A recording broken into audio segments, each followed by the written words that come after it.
Swish and flick.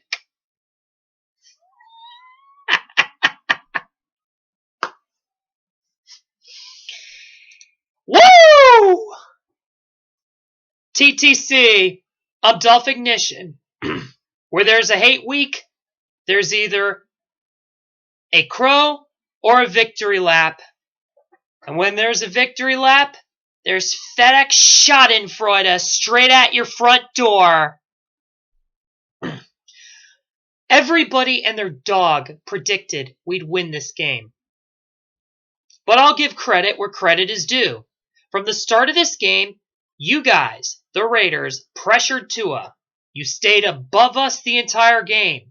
You proved Ash Raider wrong about your defense sucking when they ended up stepping up to the plate to the point where I felt like it was going to be Week 11 again, where we went up against a team that was in the same situation that you guys were in, lose and be eliminated from playoff contention, Denver Broncos. As this game progressed, we looked the slightly weaker team. And I said to myself, if we lost this game, I'll be okay. Because if there was going to be any team that would steal our spot in the playoffs, make it the team that actually beat the Kansas City Chiefs. But then it happened. Fitz magic. Tua, still progressing as the student in the arts of the NFL, has learned his lesson about the difference between being open in college high school level football versus being open in the big leagues. He looked bad. He was losing his mojo.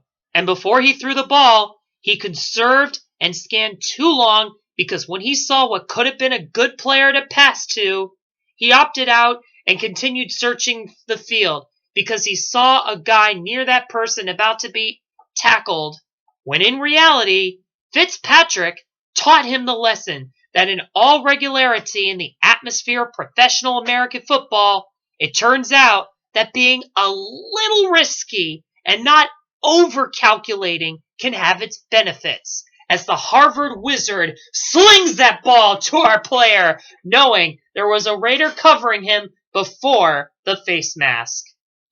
Oh yeah, on behalf of my fellow Dolph fans, we'd like to give this special thanks to Arden Key Jr.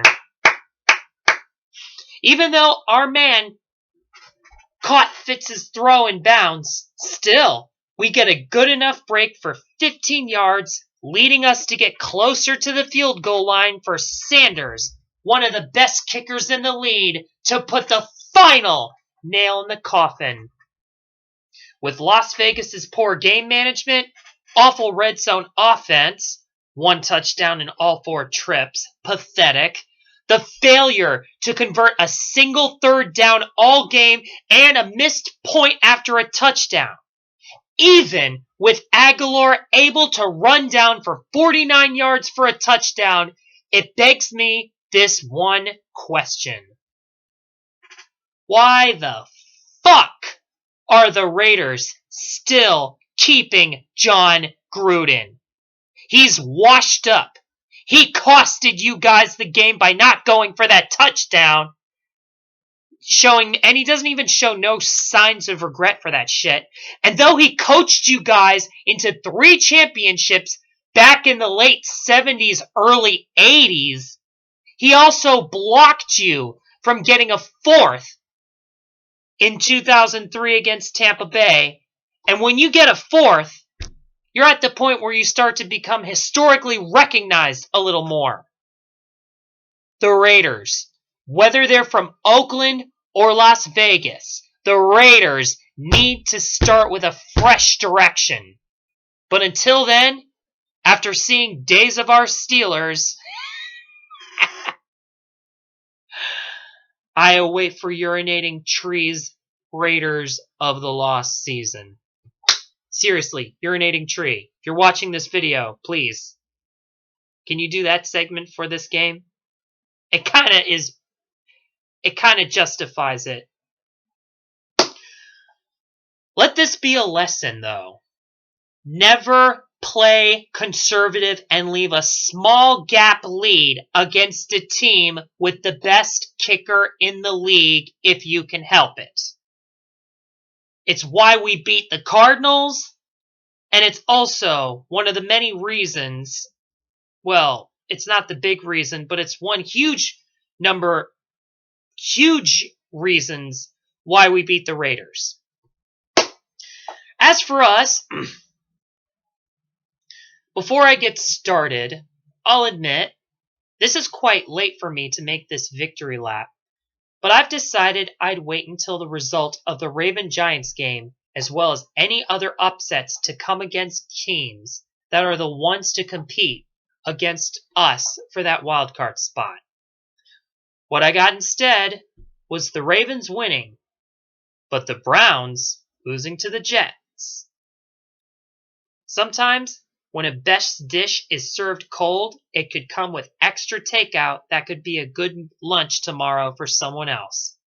For this case, while last year when the Browns beating the Jets became a happy time for Dog Pound and a moment of realization for the rest, the Jets came back with a vengeance today, as that somewhat helps us.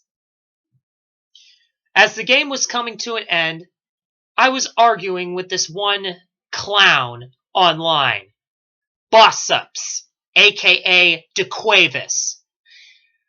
He was rubbing it in my face saying that my coach is dumb for putting in Fitzpatrick because it's wrecking Tua's confidence in some bullshit. I reply back saying, first off, do you look at Tua when he goes back to the bench over a turnover and during the game? Does he look like the type of guy in which confidence will be crushed? He knows damn well this is his first year here, so he's understanding when it comes to making mistakes. Second off, I'm not sure if you noticed or not, but this game is for the sake of a fucking wild card spot. And when a team is in that position, you do what you have to do to ensure you get that spot. And Tua was looking awful that entire game. Third off, your argument is moot because at the end of the game, Brian Flores stated he's still going to continue opening with Tua this upcoming game against the Bills. So don't talk shit about my team's coach, especially when his defensive mindset beat your coach in the AFC Championship game against the Patriots. So then he retorts saying, what's the point anyway when even our team makes it, we'll be 1-10. Wrecking to his confidence is never an option.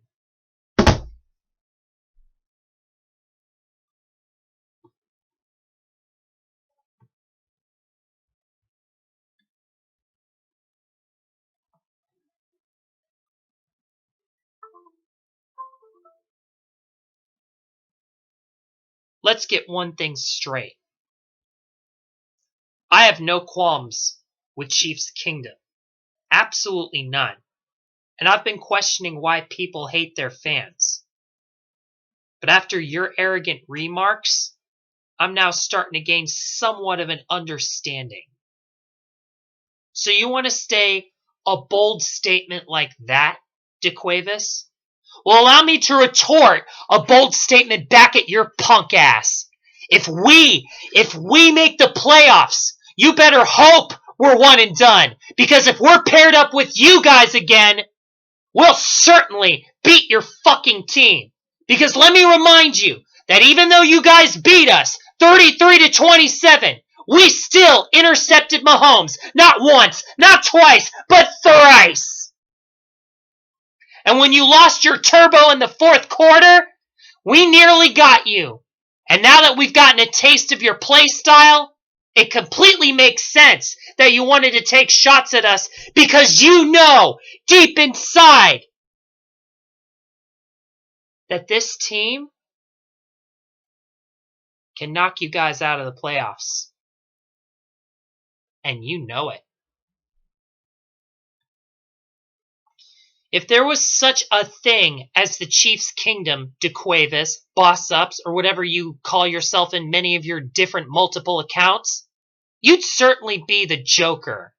Because you're absolutely stupid if you think we're just going to relinquish our spot in the playoffs just for the sake of keeping Tua's confidence level. No!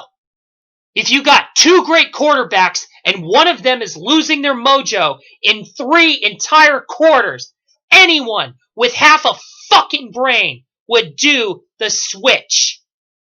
It won Nick Saban their championship against the Bulldogs, and it won us this game after going from years of frustration to being a competitive team this season.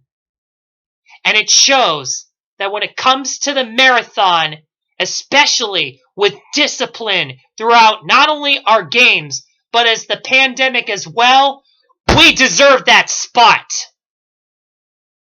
Sure, the Ravens have an easy schedule and could take our spot.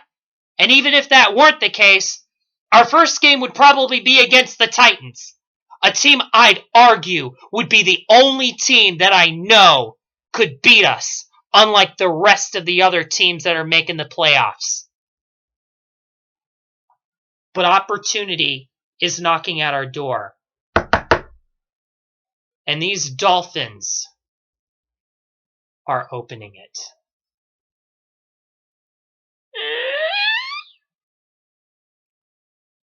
So, do yourself a favor. Worry about your Chiefs, and don't open your mouth against a coach that will be a force to be reckoned with this decade again, bitch.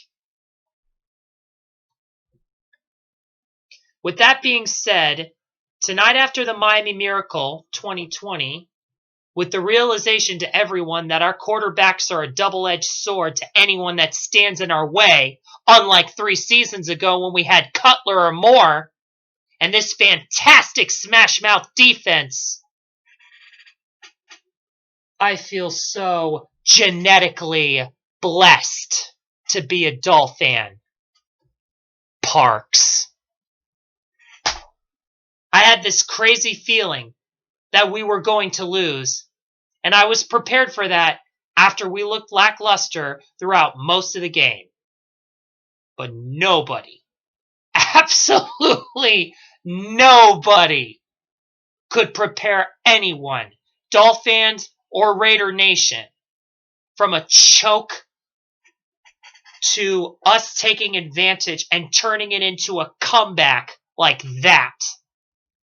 And because we know how to take advantage and do the best we can with our strengths and weaknesses, I'm confident we'll get that spot. Especially since Buffalo, our next opponents, are more so likely going to use their secondary against us, as they're guaranteed to make the playoffs. And even if we don't get that spot, and we end up being one and done in the short run, as this decade progresses, mark my fucking words. In the long run, we're just one and getting started. Yeah. This won't be the last you'll see of us. We're going to draft better. If we don't make it, we'll draft an even better weapons.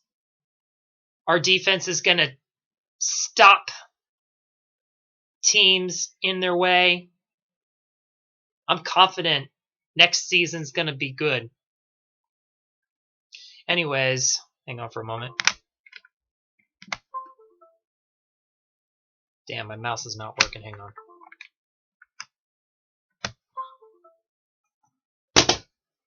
Still not working. Whatever.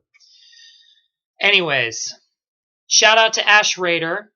And by the way, Ash, if you're watching this video, I had my computer downstairs to the big screen propped, set up, and waiting for you to start streaming. So that way we could both show the people our reactions to the game as it goes on.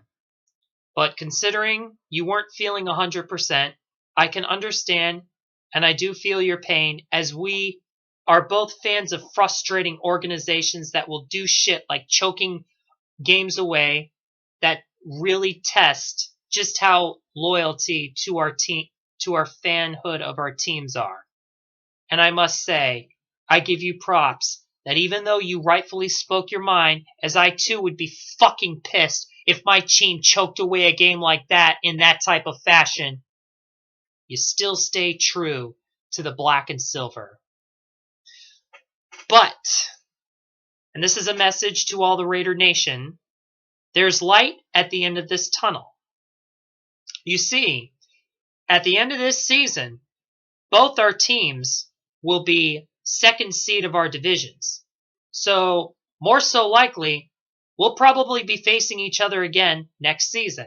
And provided the pandemic comes to an end and you guys host that game again, perhaps you might be able to witness your revenge in person inside the Death Star. But until then, as the Chiefs could possibly win back-to-back Lombardis, be happy. Be really happy that more so likely you'll be departing this season knowing that your team could possibly be the only team to beat the Chiefs. Derek Carr, deserving to be quarterback somewhere else, as dynamic as he was this entire game, can be quite agreeable. But if Carr stays one more year, hopefully they'll change the coaching staff, the general managers, and all the people working in the background, because they sure as hell deserve the lion's share of this blame with their conservative play style. So, to wrap this video up, we're on to our last week of the season, and in that week, the lines are drawn in the sand, the tank bowl count goes up by a lot, and the division rivalries clash. For our case, it's Buffalo Bills. And as much as I want to make a hate week on the Bills Mafia, considering Buffalo has clinched the division,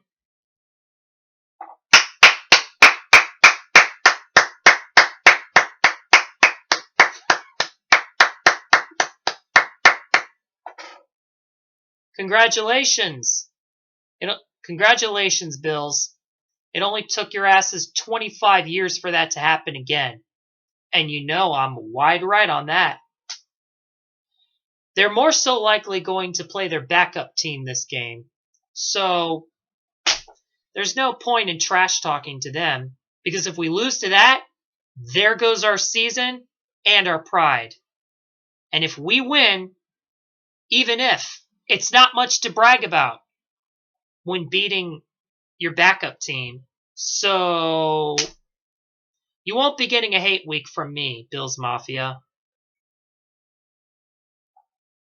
But then again, I just fired 2 shots just now. Fuck!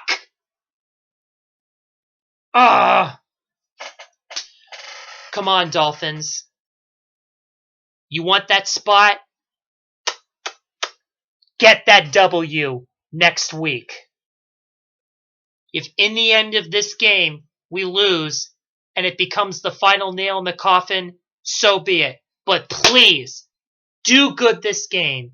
Because no offense, Cold Raven and the Ravens Nation, but I think America would rather see Fitzpatrick work his magic in the playoffs rather than what next disaster Lamar's Jackson men in the black and purple will do next. So, I'll say it again. Por favor, Dolphins, beat the Bills or lose gloriously. You're too damn good to have a season end like that. And that's all I have to say. This is Dolphignition. Fins up. Fantastic win against Las Vegas. and I'll make my next video after week 17. Fins up.